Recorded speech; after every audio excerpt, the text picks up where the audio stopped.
Hey y'all, just on a roll here. Fuck it, why not? Um, there's something that I would like to ask Mr. Musk, with all the respect in the world, sir. I understand that success is not what people think it is, and not just to get there, but to keep it. So it's not everybody that is willing to pay that price. So I do respect you, not because of your accomplishments, but because of what it took to get there. I understand the, the drive. So I mean this with all the respect in the world. I'm an idiot. I don't know anything. I'm not a rocket engineer, but I am a car guy. So, and one of those tinkerer guys that kind of figures things out. So I'd like to run something by you, sir, if I may. Um, so I drew this just to give a explanation here.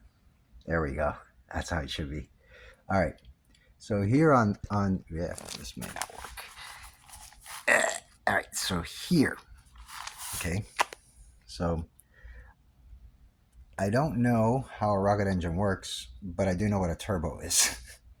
So your Raptor engine, anybody who's a car guy knows that smaller turbos spool up faster. So you're sacrificing velocity for volume, because eventually what happens is that little turbo will run out of steam at certain RPMs, but you'll get that nice low end boost. So I imagine that's what you're doing with your Raptor engine, because compared to other rocket engines, the turbos seem a little smaller. So what you're doing is you're increasing your velocity, sacrificing volume. And that's why you need more of them. Um, if you see on YouTube, there's 100 videos of guys taking turbos and turning them into jet engines. So what they do is they add that little part that's on the side there. You see that would be the combustion chamber. So what they do is they put an external combustion chamber, they feed it into there, that spools up the turbo that spins the compressor wheel. And this is how your rocket engine works. And with respect, sir, isn't there a more efficient design for this? I mean, a jet engine, it's a feed through design, right? So you have the same thing, your compressor, your turbo, and then your combustion chamber, and it's all in line. And then, of course, for jet engines, military stuff, you have your afterburner. So essentially, a jet engine, the same thing as this thing on the other side, is can be made into a rocket engine. The only thing you have to do is put the little whatever mechanism you're using to feed the turbo on this side. You can feed this thing same way. So, and pretty much the same system. I mean, of course, you'd have to tweak it and whatnot. But if you could take, let's say, an engine as small as something from a G6 or something like that, like Gulfstream, it could easily be converted into a Raptor engine. Just feed the oxygen into it. You'd have to obviously tailor the blades for the multiple atmospheres now that you're increasing, and of course tweak the combustion chamber and tweak the turbo part in the back, the blades, and then of course you have your afterburner, which is where your you know your rocket would come in. But with all respect, sir, I think this design is a lot more efficient than this design. The same thing as if you're building a jet engine, this is extremely heavy. It's inefficient compared to, again, a feed through jet engine design, which is essentially what your rocket engine looks like. So now, being again a car guy, I do know that there's a thing called an X pipe, which is for V8 engines. When you have your exhaust coming out both sides, you use a cross pipe, H pipe, an X pipe. In this case, an X pipe I think would be more efficient. So I got, yeah, wonderful graphics. I'm a Sigma. I don't care about the graphics. It's more about the information, isn't it? So, anyways, if you take two of these engines, or even two of your Raptor engines, and you add a cross pipe, what happens is with a combustion engine, you have the scavenging effect. So, in other words, as this one goes through its cycle, the other one will scavenge this one. And then what happens is you get an increase of efficiency of about 20 to 30%. So I'm pretty sure that this design would also work on a jet turbine.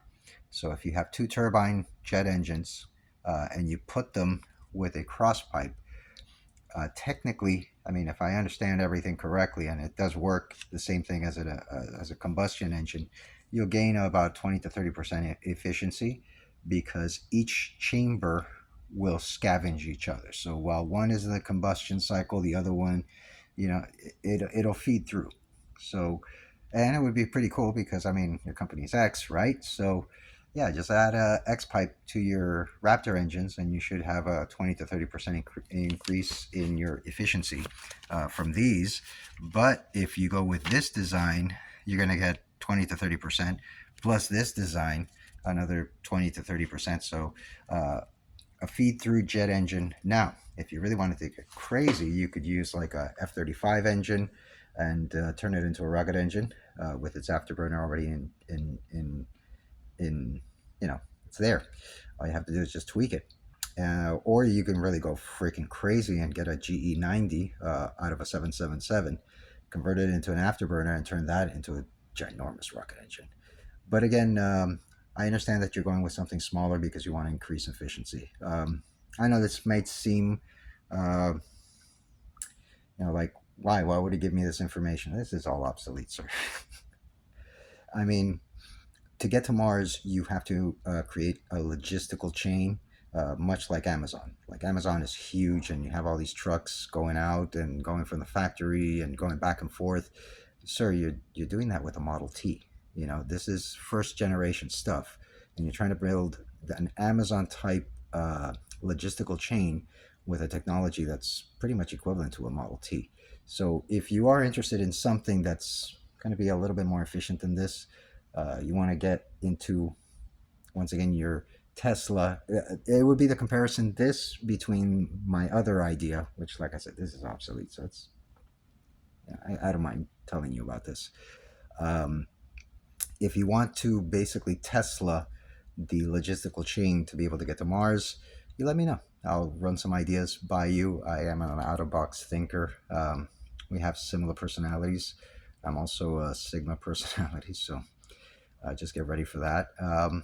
But again, uh, if you did both of these two things, you should get maybe a 40 to 50% increase in your velocity of your Raptor engine. Of course, you'd have to use a small turbo, again, something from a Gulfstream, a G6 type jet turbo engine with an afterburner, and just feed it the oxygen through the front, and you'll have a feed through design.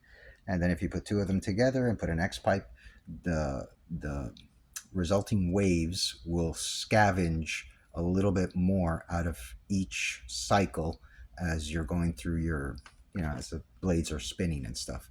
So it should increase efficiency even more.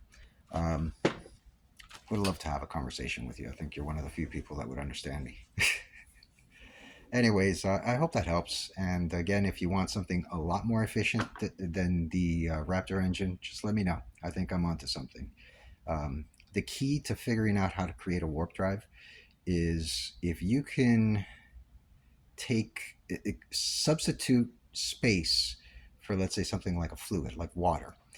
If you can figure out how to travel through water without, propellers or engines or, that stuff, it's kind of the same thing. Once you start thinking of space as a fluid, as a liquid, it just comes to you. It's just so easy. So again, if you're interested, just let me know. Like I said, I'm a Sigma personality, so yeah, that's my graph. I don't care. I don't care. I don't care. It's not about the graphics. It's about the idea. So if you want to have a really solid idea, just let me know. Peace.